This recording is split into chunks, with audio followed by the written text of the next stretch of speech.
Hello, everyone. My name is Amy, and today we'll be talking about Belgium-born artist Rene Magritte. If I had to describe Magritte, I'd say he's a bit witty and tends to do things that are out of the box. His paintings are unusual in the sense that they distort our norms of reality. But I would have to say that reflects the art period that he belongs to, which is that of Surrealism. Of course, he's most well known for images like Treachery of Images, where a pipe is drawn with the words, "This is not a pipe," written below, and paintings like False Mirror, where Magritte draws an eye, and as you can see here, the iris part of the eye reflects a blue sky filled with clouds. However, today we'll be talking about three images that are perhaps less well known, but still depict a sense of unusualness and irrationality. This is a painting that I'm personally attached to since I had the privilege to see it in the Art Institute of Chicago the summer of 2014 when I visited there. I would estimate that there were about 100 of Magritte's paintings at the exhibit, but there are certain paintings that stood out to me then and still make an impression on me today. The Lovers was painted in 1958. Here we see two individuals passionately embracing each other through a kiss. However, what stands between these two individuals is a fabric type cloth, which kind of transforms this act of passion into one that is of frustration and of isolation. I remember seeing this painting and wondering if intimacy continues to exist even when you cannot physically feel someone during a kiss. Well, I would like to think so. In a way, Magritte is kind of redefining what intimacy is here. Other critiques suggest that in fact Magritte is making a statement about being unable to attain intimacy and thus suggesting that we are ultimately and inevitably alone. Next, we'll be looking at Magritte's The Portrait, painted in 1935. This is a still life of a meal. Authors Arneson and Prather describe this painting as another of Magritte's visual jokes that border on the gruesome. The statement comes from the fact that there, in the middle of the piece of ham, is a human eye. I like to think that The Portrait seems to be the least surrealist feeling out of all of Magritte's paintings, and that may be due to the fact that it was painted earlier in his career. But it's interesting to see the beginning foundations of surrealism in this painting.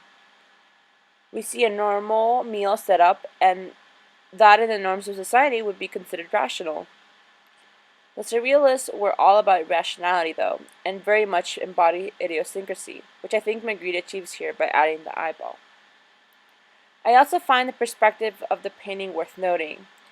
It's not a perspective of somebody else, but rather Magritte puts the viewer as if they were the individual experiencing this phenomenon. Finally, we see an eye laid down upon this piece of meat. The surrealists were very much influenced by Freudian psychology, specifically of Freud's conceived concept of the subconscious. While I believe the eye, right here, embodies and reflects the consciousness, it seems its purpose of being put there is to put the viewer in a place of contemplation as to whether we're going to commit to eating the eye or not. And as we contemplate, the viewer's consciousness connects with the consciousness of the eye. This last painting I'd like to discuss is titled Not to be Reproduced, created in 1937. This was also another piece that was displayed at the Magritte exhibit I attended, and I remember being so perplexed by what Magritte was depicting here. Before we further analyze this painting, some historical information is beneficial to understand as to why Magritte painted this artwork. Magritte was commissioned by the poet Edward James to paint a portrait of himself, James. Leave it up to Magritte to paint a portrait of someone without showing the individual's face. If we look close enough, the book on the mantle follows the correct laws, and if you could see me right now, I put law into quotation marks, of a mirror reflection. Here we see Magritte confronting his audience as to what reality truly is. We expect to see a reflection of James because that's how mirrors work, but just because we cannot see the reflection we expect does not mean that what is being depicted in this painting is any less real. In fact, it is very much something that is being experienced by the viewer.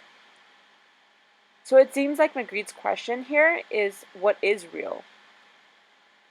Well, my answer to that, and I attempted to answer that, is reality is not what is normal or rational, but rather what is real for the individual. Well, thank you for taking some time to hear about some of my favorite Magritte paintings. Here are a list of all the references I used to create this dialogue. Thank you.